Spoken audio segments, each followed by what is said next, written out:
and thanks for joining Illinois Main Street, Elevate on Main.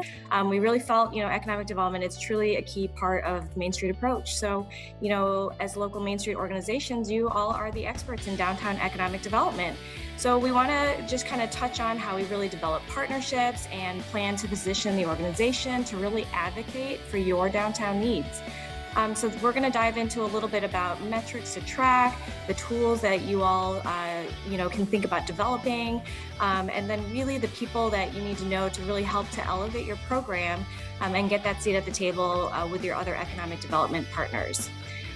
So today we are joined by Travis Brown. Travis Brown, just a little bit about him. He is a graduate from Southern Illinois University in Edwardsville with a degree in mass communication. He actually began his career with the Boy Scouts of America, and after 8 years, he actually moved back to his hometown of Quincy, and he was actually the executive director for the historic Quincy Business District, and we know that as the district today. So under Travis's leadership, the organization really grew its membership, over 40% increased revenue, really strengthened the community relationships, and went through a whole rebranding campaign. Saw a lot of advances in technology and innovation, and again, really helped to grow their partnerships. Upon leaving the district, he actually began working for a marketing firm, and in January, he and his team actually opened up the Relish jar. So we can talk a little bit about that also, because that's a really great success.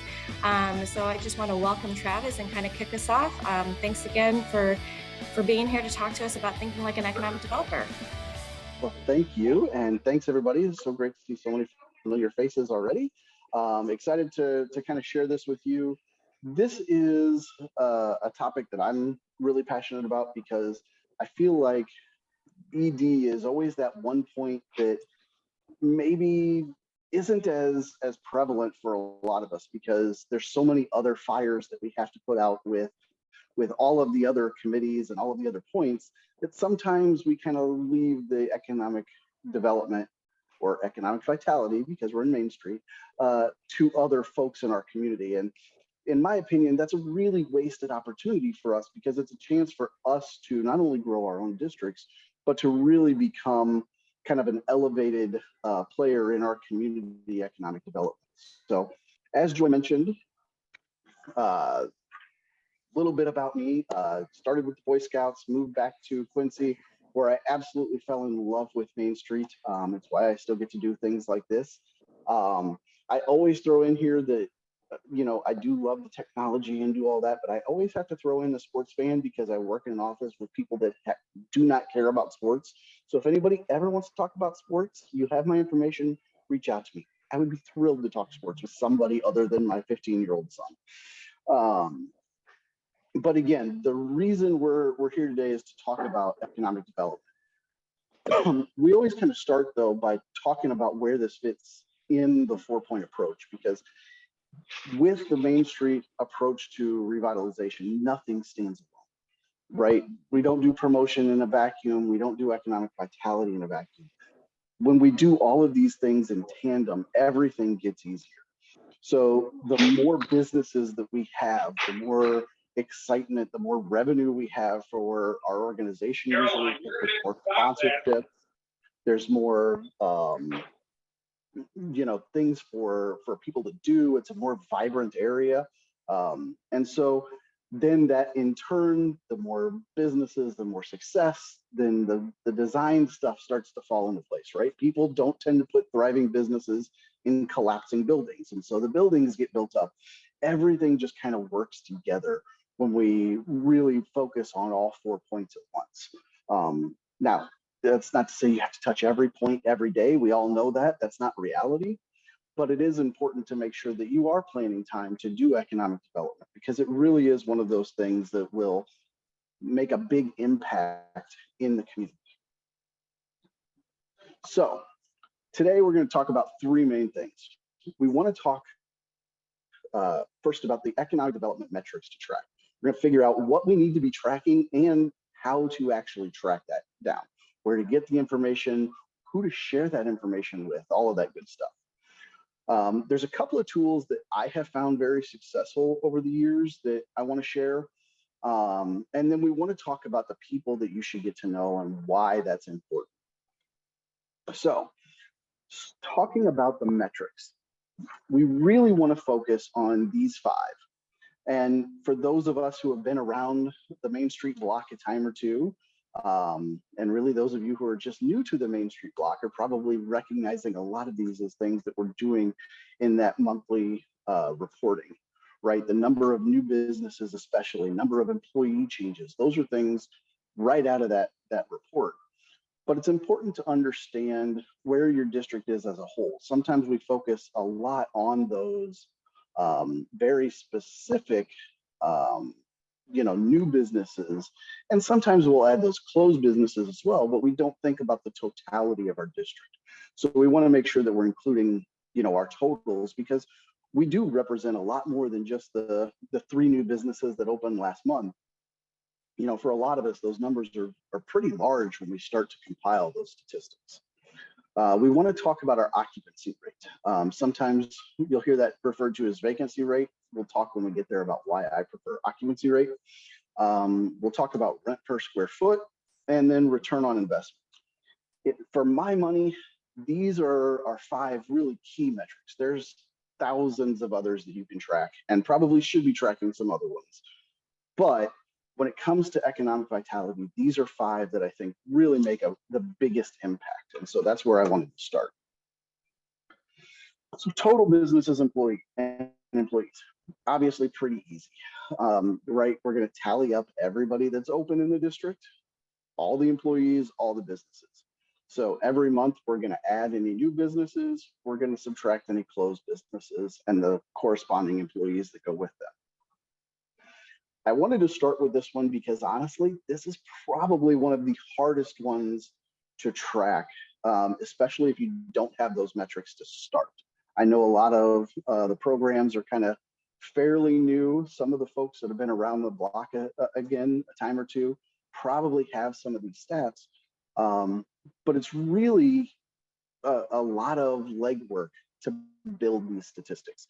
Door to door is still going to be your most reliable source of data. If you're lucky enough to have a city that has an annual business license or an annual business registration fee or something, that job becomes exponentially easier because now you can go to the city that's usually public information that you can kind of pull that data and have total number of businesses and how many employees work in each business. If you don't have that, now we've got to figure out a way to go out and get that information. And then depending on the size of your district, how often are you going to kind of re-canvas that district for these purposes and for updating all of this?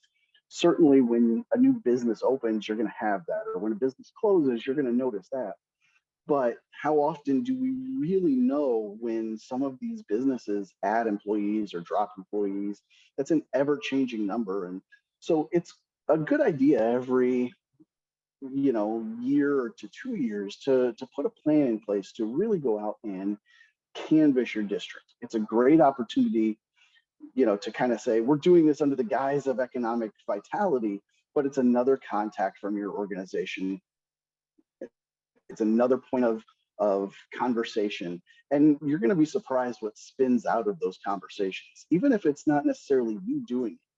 Maybe you've got a group of volunteers, maybe you've got some students that are looking to take on a project or are willing to take on a project. And so there's lots of different things like that you can do.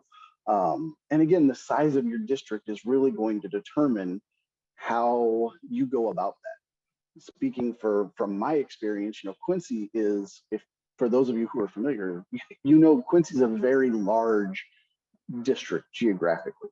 We've got, over 500 businesses, several blocks, 70 square blocks that you've got to cover, give or take. It's a big task to go out and canvas all of that. And one person just can't physically do that in a timely fashion. And so we always had, teams that would kind of come together and you cover this block, you cover this block, you cover this block, and you just we're going to try to condense this to a week-long survey. And you put out emails and you let people know, hey, we're coming around, here's what we want.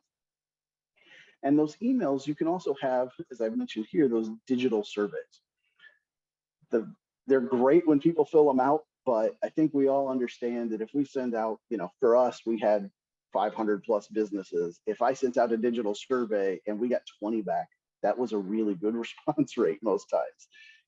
So you have to take those with a grain of salt. They're not always going to be the most reliable, but it can cut down the number of people that you've got to go be in touch with, right? That's 20 less doors I got to go knock on. And when you're talking about 500 plus doors, that'll start to save some time. So it's really helpful to have all of those. Occupancy rate, personally, is one of my favorites. This can be a lot of times referred to as a vacancy rate. For my money, I like occupancy just because it's the positive side of that coin, right? I would rather have a 62% occupancy rate than a 48% vacancy rate. We want to make sure that we're focusing on those positive trends. And I think most of the districts in Illinois Main Street are probably nowhere near 60. We're probably 80 plus. I would think pretty close to across the board. But we've got to figure out how we're calculating that, right? Because honestly, like some of these metrics, there's a lot of different ways that we can calculate occupancy rate. Some people do occupancy rate as just the first floors. Some people do it as all your available commercial space. So that would include all of your second, third, fifth story buildings, anything that's non-residential. Some focus on just the space that's already converted for commercial space. So if there's an office on the second floor, you're going to count that as commercial space.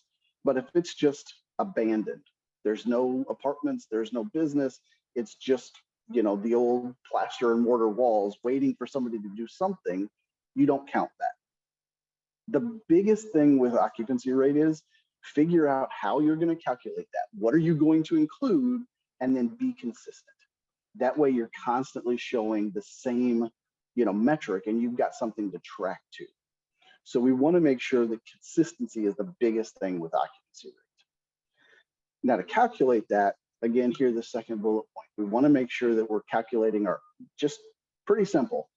How many of your commercial spaces are occupied versus how many are available. So if you've got, for easy math, 100 commercial spaces and 85 of them are occupied, you've got an 85% occupancy rate. Now, most of us have several more, hundreds than 100 of commercial spaces. So you got to do a little math there, but the biggest thing with the math, again, is just making sure that you're constantly counting the same, commercial space vacancy. And the nice part is those numbers aren't going to change a lot. Now, your occupied space will change significantly, especially the more effort that we're putting into this, right? We're going to do recruitment. We're going to bring in new businesses. We're going to have businesses leave. But the commercial space, for the most part, you might add 1 or 2 new commercial spaces a year if somebody's building out, those second or third stories, or somebody finally renovates a first floor. But those numbers aren't going to change nearly as often as your occupied space. I've got a question already here. Do you typically include office spaces within commercial space or separate the metrics to track? Good question. Personally, when I started calculating occupancy rate, I was looking at we went with the first floor, right? Because it was easily available information. For us, tracking down 1,000 plus property owners to figure out what they had on the second and third floors wasn't a very realistic use of our time. And so for us, we just looked at commercial spaces that were occupied. And if there was a business in there, it counted as a +1. If there wasn't, it counted as 0. So when you're looking at, do you include the office space within a commercial space? If you've got, let's say, a co-work space, and you've got 1,000 square feet, and that's chopped up into 4 offices of 250 square feet, you just have to be consistent. Do you call that 1 space that's occupied, or do you call that 4 spaces that 3 of 4 of them are occupied? there's really no right or wrong. It's just a matter of what you are wanting to track, and again, making sure that you're consistent across the board. So I hope I answered that. Now let's talk about rent per square foot. Another really key metric, and this is a really helpful metric as you start to get more property developers and more business owners coming to you for advice, especially the property developers. If you've got somebody that's coming thinking about maybe buying a property, and maybe they've invested in other parts of your town, maybe they've invested in other towns, maybe this is their first investment. One of the things they're probably going to ask you is, what's the average rent per square foot going for? Right? That helps them determine what they can possibly get in rent for this space. Same thing with really savvy business owners. They want to know what the average rent per square foot is, because they want to make sure that they're not overpaying for space. If your average rent per square foot is $6 and you've got one space that somebody's trying to charge $12, okay, is there a reason you're that much higher than everybody else, right? And so you want to make sure that you kind of have a pretty good understanding. Again, this can be a very, very difficult one to get the data for, because it's not like everybody that rents has to register that information somewhere. You're going to have some really, really good property owners who will share that information with you.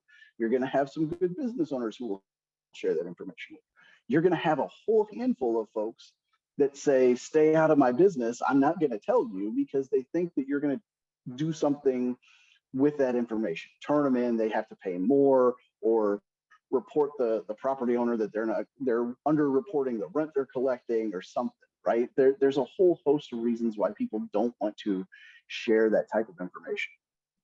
There's nothing that we can do to magically make them give us that information, other than build those relationships.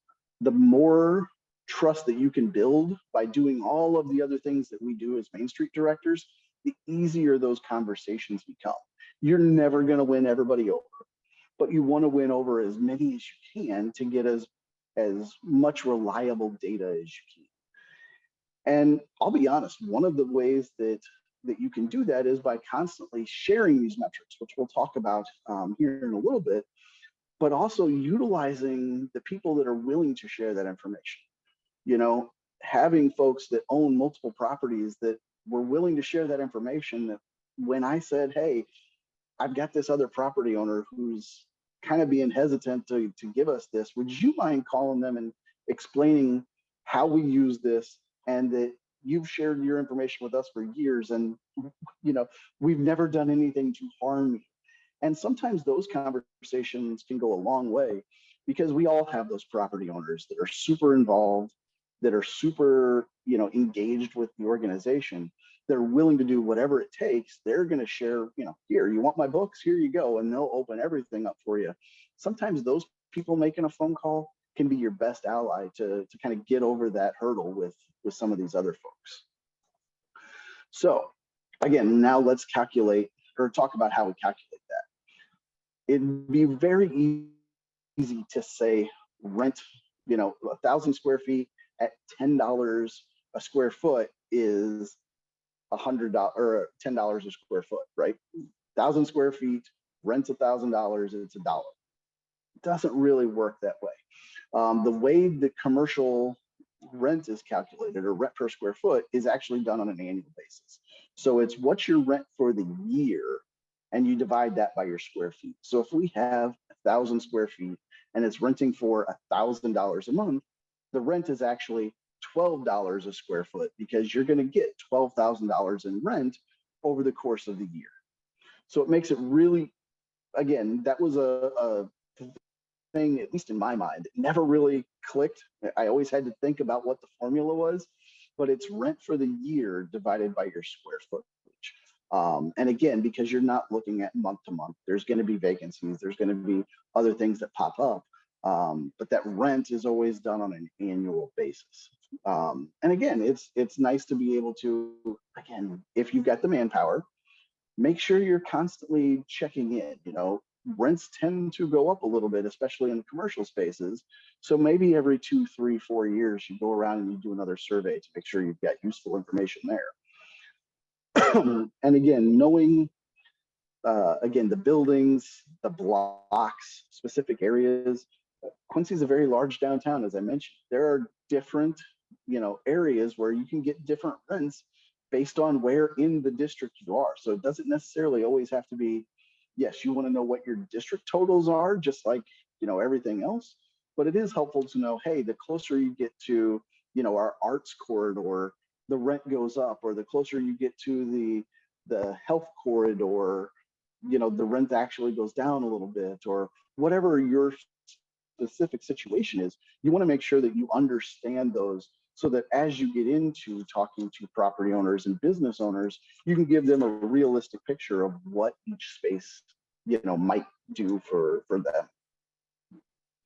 And then we talk about return on investment. Again, as you start talking to your elected officials, this might be the only metric that they care about. They're probably going to care about total businesses and total employees, just because that's how many people you can come representing. But this is a really, really big one and can really help you when it comes to funding. So return on investment, if you don't know, is the number of private dollars compared to the number of public dollars. And this is always shown, always across the board. I've never seen it displayed any other way other than the one is always going to be the public dollars, right? So how many times does my dollar turn over? Is it 5 to 1? Is it 7 to 1? Is it 13 to 1? It's always something to 1. And the higher your X goes, the more your private dollars are being reinvested. And so it's a really simple calculation. It's private dollars versus public dollars. And then we talk about here what those dollars entail. Public, obviously, you're going to have all your streetscape projects. If you've got TIF projects that happen, SSA payments to districts. If you've got dollars spent within your district, public dollars, you renovate. I'm thinking of the Justice Center there in Pontiac. That was a very large public project. And so those are public dollars spent in your downtown that, in the interest of fairness, we need to collect all of that. I can tell you, Quincy, we just got a new jail. That really dropped the numbers considerably. When you spend $30 million of public money in your district, your X to 1 goes down quite a bit. It's still a really good X to 1. It's just not what it was before because you just spent $30 million. Those private dollars, though, that's some really easy stuff to track, believe it or not. This might be the easiest one out of all of your metrics to actually get the data, because most of this is public record, right? All of the public stuff certainly is going to be public record. Your city planning department or your city administrator, somebody's going to be able to get you that data. The private dollars even are, for the most part, all recorded. So building sales, that's public information you can usually get from your county clerk, provided that you've got a good relationship and that they can help you. Building improvements, things like that. There's building permits and there's things like that that are all public record. Now, we all know how this goes. There's always the project or 7 that don't necessarily get recorded. And if you've got a good relationship, you can get that information. And we all know that even the dollars reported on a building permit are probably not on the high end of things, right? If somebody says it's a $1,200 remodel, it's probably a $2,500 remodel. We all understand how things work, but it's still numbers that are readily available. So this private versus public is actually something that's really, really easy to get those numbers with a little bit of legwork. You can calculate that, and then being able to share that with public officials, with especially your local governments, even places like grants and things like that, to be able to say, hey, here's the positive things that we're doing, and here's how we're proving that. That can be really, really impactful for your district. So let's talk a little bit now about the toolbox, because This is, again, a real key thing for us. And to be honest, this was something that I had no idea how to do when I became a director. One of the things that I absolutely love about Main Street is that we are asked to do so many different things. We all get to kind of have our hands in a lot of cookie jars. The really kind of overwhelming thing some days is we have our hands in a lot of different cookie jars, and you feel like you have to be an expert in everything. Now, the good news is, as we'll get to, you don't have to be the expert in everything. You just need to know who the expert is. We're asked to do, as directors, as staff, as volunteers, we're asked to do so much between these 4-point approach, that it really can be daunting if you feel like you've got to do it all yourself with no help. The good news is there's not a single point that operates on the understanding that it's going to be just on the director's shoulders. And so knowing where to turn for help and who to partner with can help, again, especially in the economic development world, bring those projects to the finish line, so to speak. So one of the things that is really, really, really important is a business plan. We've all probably heard it. As somebody who's putting together a new business, I can talk about this. It really is important to have a business plan, to understand what your operating expenses are going to be, where your income's going to come from, who's going to be in charge, how's your, are you going into a really saturated market? If I'm going to open up a men's tie shop and I'm going to be the 7th men's tie shop in a 2-block area, there better be a whole lot of people buying ties. Otherwise, I might be setting myself up for success. Now, if there's not a hat shop and I open a hat shop in that same area, well, hey, my chances might increase for me being successful. And so those are all things that you need to have at least a rough understanding of. But helping these businesses develop that business plan is really, really crucial. And sometimes the biggest thing is having the conversation with them and encouraging the entrepreneur to slow down and put together the business plan. Personally, again, just Travis's experience, I found that was more my role than anything when it came to helping entrepreneurs. Yeah, we can help them find space and we can help them do this. But sometimes I felt like the naysayer, even though I was just trying to help them, just being the brake a little bit. Hey, you've got a great idea. You're super enthusiastic about it. You're ready to run through a wall of fire. Let's take a breath.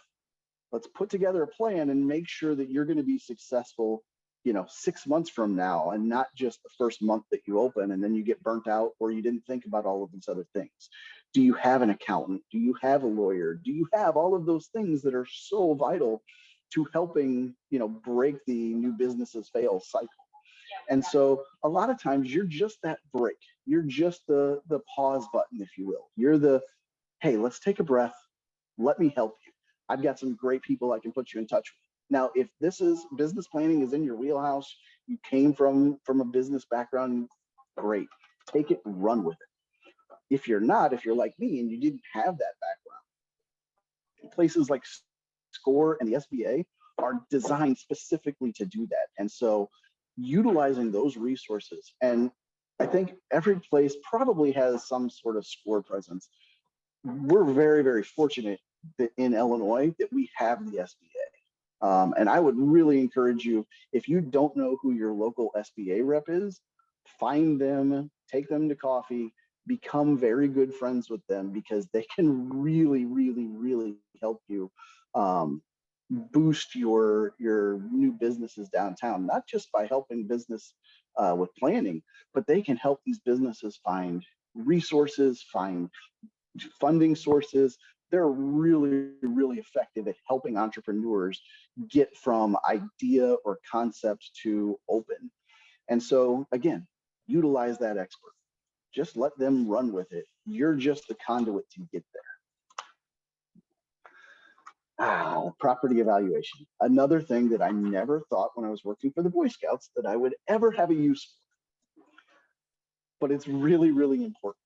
And it really comes into fruition or comes to clarity when you're starting to work with property owners. Businesses that maybe you're thinking, hey, I've been renting for a long time. It's time for me to buy a business, buy the building. And they haven't necessarily thought all of the economics of that through. It's really helpful to understand, again, the economics of property ownership. There's so much that goes into it. Everybody, you think about the utilities, you think about the rent, you think about the taxes, but how many property owners actually think about allotting for vacancy or allotting for snow removal or, you know, all of the different things that pop up, insurance? Do you have common areas that are going to have to be cleaned? All of those different things. Having a good property evaluation tool is really helpful. And I was very, very blessed to have a property owner who, again, was an open book and taught me a ton about this stuff. And he shared with me his property pro forma that I believe I've gotten to Joy that she can share with everybody. If not, you'll have my information at the end that I would be happy to share with everybody. And I can walk you through what this is, but you can kind of see in the picture, it talks about every unit, what the square footage is, what the rent is. We talk about that other, income. You talk about, having vacancy, making sure that you're budgeting for vacancy. If you don't have it, great, that's more money in your pocket. But if you do have it, it's really important to not be, relying on that income to then not have 2 months of rent.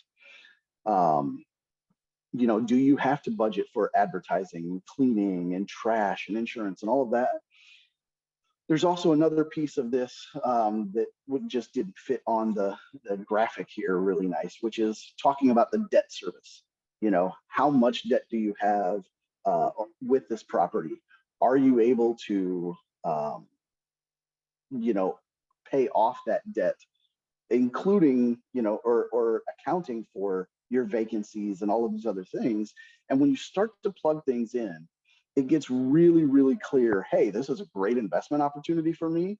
Or, oh my gosh, I didn't even think about this stuff. Oh, maybe I need to go back to the drawing board. Again, pause button, right? We're just helping people take a breath, think about what they're doing. But this can be a really, really, really valuable tool. To be honest, I was a little shocked that my property owner was so forthcoming with this because it seemed like it was a magic formula, which really it's not. But again, they were willing to share this with not just me, but with every property owner because they understood the value of, I can't buy every business downtown. As much as I think this property owner would probably love to do that, they can't buy every building downtown. And so they need to be surrounded by quality property owners who aren't going to let their buildings fall apart, who are going to continue to add value to the district and increase their property value. When everybody is kind of on the same page as far as making sure that the properties are in good hands and taken care of, that's when things can really start to take off. And then it becomes a lot more attractive.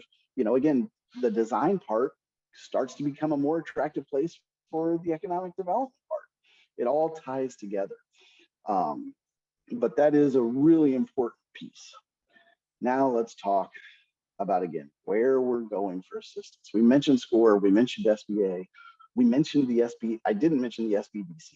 They're another one that is just a great resource. If you've got a university close by, especially on the business planning side, they can be a really good tool, not just to get, young entrepreneurs that are excited and looking to start someplace, but they can help with some planning and some things like that, especially your professors. Great people to get on your EV committee. And then these last three are more, yes, you can get assistance, but these, for my money, are the ones where you've really got to work to build a solid relationship, right? You've got to have a good working relationship with your city and planning department. You've got to have good relationships with banks. Do you know who your aggressive commercial lenders are? Do you know who your more conservative commercial lenders are? When people come to the district office and they're saying, "Hey, I'm looking to do this. Can you help me find a space?" There's a lot that goes into that, right? We have to know where their budget is. We hopefully have to help them get a business plan. We go through that property stuff, but if they're needing financing and lines of credit, we need to know where to ship them, right? And some businesses are going to be, oh my gosh, this is a home run. I can send them to this commercial lender who might be a little bit more conservative, but his rates are a little bit lower. And there might be another one where you go, boy, this is a coin toss, but I think it might work. You can send them to that lender who's maybe a little bit more aggressive. They might have a little bit higher rate, but this person's much more likely to get financed there.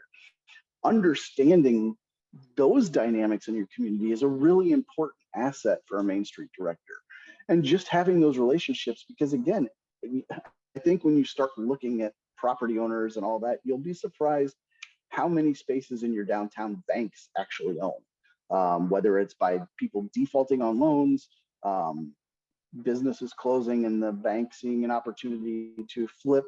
There's lots of different reasons, but you want to have good relationships with every bank in your district and really every bank in your community, because just because they're not located in your downtown doesn't mean that they're not going to be giving money to the folks that are in your downtown. And then again, you want to really rely on your successful entrepreneurs and property owners.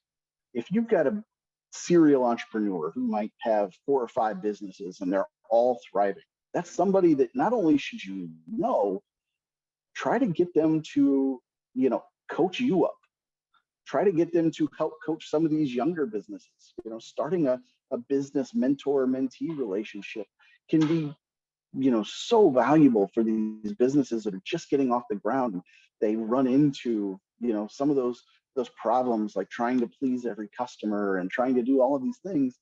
Those really experienced, successful people can sometimes, even if you're saying the exact same words in the exact same way, it just carries a different weight when it comes from somebody that has already been down that path and been successful. I may understand it, they've walked. And so that really becomes, valuable. And then again, the property owners, we want to make sure that you got the voice and the ear of the property owners and that you're including them in things. I think as a whole, if I were to say what group of folks is maybe the most underrepresented in our districts, it might be property owners, just because for a lot of them, they're not downtown on a regular basis. They may not live downtown. Some of them may not live in your community. There's a lot of them that you might never meet, but the more that you can connect with them, and especially your really successful ones that own multiple properties, if you can build that relationship, that's a really, really valuable one that can help you in a lot of other ways. So let's talk about getting a seat at the table. Now, what do I mean by this? I think when we talk about communities, everybody always instantly thinks of business community, I got to go to the chamber. Business community, I got to go to our economic developer. We want them to think of us in that same vein. We want to make sure that when they think business development, they think Main Street. And that can be really tough because for a lot of people in our communities, they see us as the people putting on the killer summer festival, the people that are doing the buildings, the people that are, that I volunteer with to go do trash cleanup once a year. That's where they see Main Street. And so it's important for us to get in front of as many people, not just the elected officials, but as many people in our community as possible, to really let them know that we are, a full 4-point approach, and economic vitality is something that's really important to us. And one of the ways that we can do that is by sharing these statistics, right? We talked about how we get all of them. Once you've got them, now it's our job to share them. We need to get the word out that, hey, we do a lot of this stuff. So regular emails, regular communication with elected officials, local, state, maybe even federal level, but especially your local and state officials should know you on a first name basis, right? Send letters, send emails, go to city council meetings, show up at the state legislator's office when you know they're in town, shake their hand, tell them what you're doing. Have a one-page sheet with those statistics and let them know when things come up, you're going to get, a seat at the table for some really key discussions.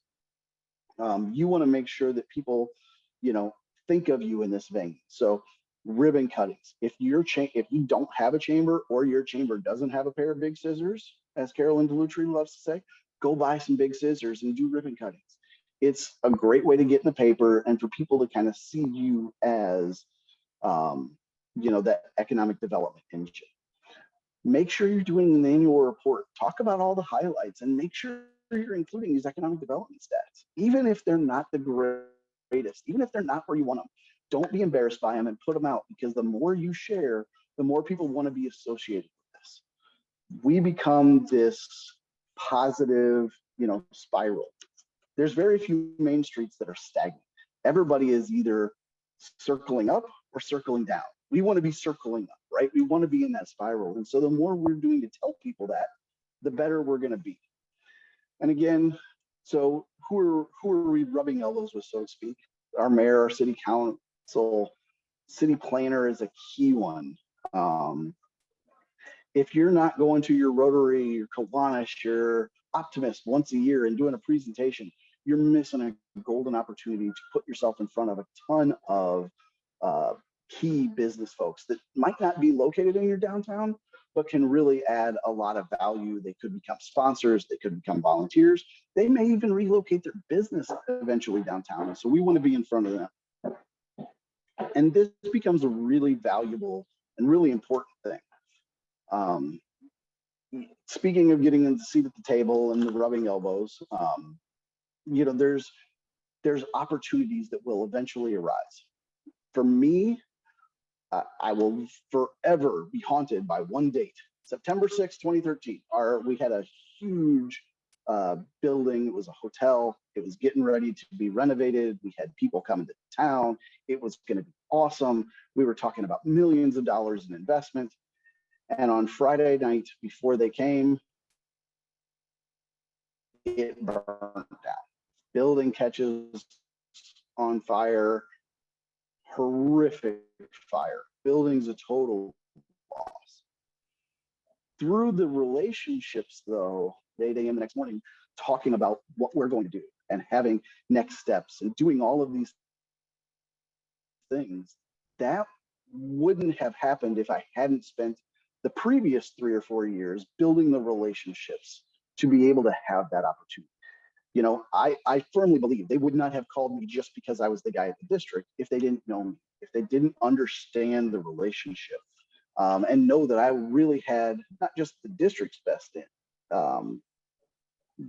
interest, but the city's best interest. And so you had that opportunity. It gave me an opportunity to ask some questions that I still haven't gotten answers to, but that's a whole separate story. But those types of relationships, all of a sudden now you're seen as a key player in your district.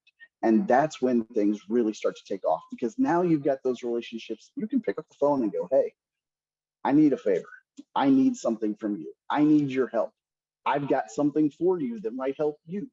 Those are the types of relationships that as you build, you're going to see your district, again, we're talking 1, 2, 3, 4x returns, because things are just picking up steam so much faster. So a couple of things that we want to make sure we remember. We want to make sure everything we're doing, we treat confidentially. You'll notice, even though I've been out of Main Street, I'd say out of Main Street, but here I am. I haven't been a Main Street employee in a number of years. I'm still not naming names. I'm still not saying things. Everything we do, we treat confidentially unless the business owner or the property owner or somebody tells us it's okay to share this information. If we're getting rent per square foot, a business tells us, what they're paying in rent. If something, happens, we've got that information. We've got to make sure we're protecting that information. So make sure you're not, sharing this on paper that you're leaving them lying around the office. Make sure you're not putting this in a Google Doc that your entire organization has access to. Make sure that anything you do get that you're keeping confidential. I can tell you one of the quickest ways to sabotage yourself or shoot yourself in the foot is to break confidentiality. I've seen deals completely fall apart because of it.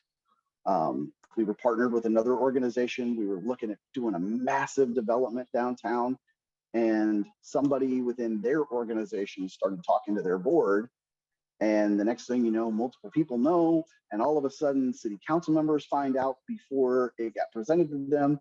Noses got, out of joint, and all of a sudden the project fell apart before it ever got off the ground because feelings were hurt, egos were bruised, and things were just not done the way that we planned because people broke confidentiality.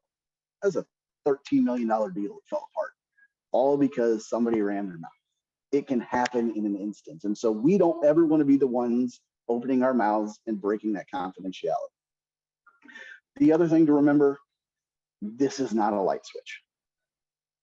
You are going to run into walls. You are going to find days where you're frustrated.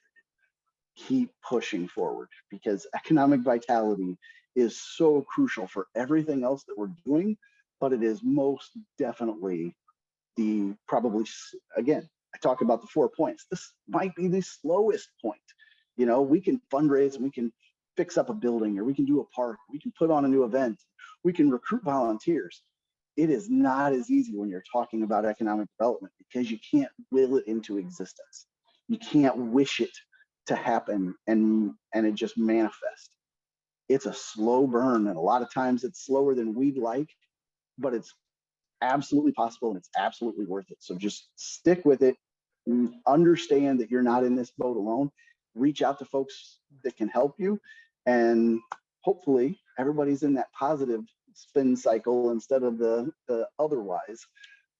So with that, does anybody have any questions? Yeah, hi, this is Nick from Sterling, Illinois, Main Street. Just any success stories, getting dormant building owners, property owners, squatters on these buildings, anything you could do to nudge those folks into just being in communication, or I know it's kind of the ugly thorn, I guess, but yeah, it's off the chair. That is definitely a tough one. I almost had some success stories. I'll put it that way. We got close a couple of times. One of the things that I was really pushing for, that I thought was going to have a big impact, I still believe it would have a huge impact in our community, was a minimum maintenance standard for properties. I really believe that that's something that, again, will help with building deterioration. It'll help kind of clear up some things, so that then when you talk about squatters and everything else, you've at least got a little bit higher base level. For whatever reason, we just never could get it over the finish line with our city council. We tried a couple of different times with a couple of different councils. It didn't come to fruition. I still haven't given up the ghost on that one.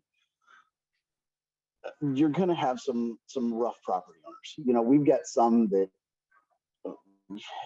it looks like it's an antique shop, and in reality, it's just storage, because the guy goes to auctions and buys everything at the end and stores and throws everything in, and these buildings become fire hazards. We've got buildings in our downtown that have a big red X on them, because unless there is an imminent threat to human life, our fire department will not set foot in that building, even in a fire. That's a problem. And we continue to have conversations, and I say we because I've still tried to talk to aldermen and everything else about it. We definitely have an issue with some of those things. There's some things that you can try to do. We have started here in Quincy, they started a land bank to look at using public dollars to invest in some of those things. I've actually seen, not in Quincy, and I haven't really seen it in Illinois, but there's a company. Oh, and now the name is escaping me. I want to say Rise Up, but I don't believe that's true. I saw them in a Main Street conference a couple of years ago when we were actually doing those. But they were basically crowdfunding property development. And so one of the things that they had a lot of success with was getting people to basically buy shares of a property and pooling a bunch of money from folks that maybe I don't have $100,000 to invest in this building, but I'd kick in 5. And they get 20 people to kick in 5,000, and they each own a share of the building, but it keeps it from falling into disrepair. It keeps them from falling into hands that maybe would be less desirable.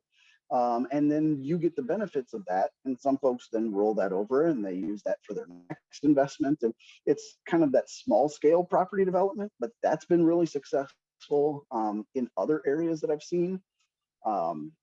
Joy, you may have some other thoughts, but I know that's always a tough one, is the absentee property owners, the I'm not going to maintain my stuff. There's not an easy fix for that, unfortunately, that I've seen. Yeah, we always kind of also just talk about the basics again, relationship building, and as Travis mentioned previously, trying to find your advocates that you already have, and also having them start to formulate plans with you to be able to reach out to some of those other property owners, because sometimes property owners want to talk to other property owners, but giving those folks that are advocates the tools necessary to have those conversations. And I know that that seems sometimes basic in terms of that relationship building, but in time, sometimes that helps them see that they are planning with you, and you're not just trying to plan around them. So bringing them and having them be at the table as well, and starting those conversations together sometimes can also be very beneficial.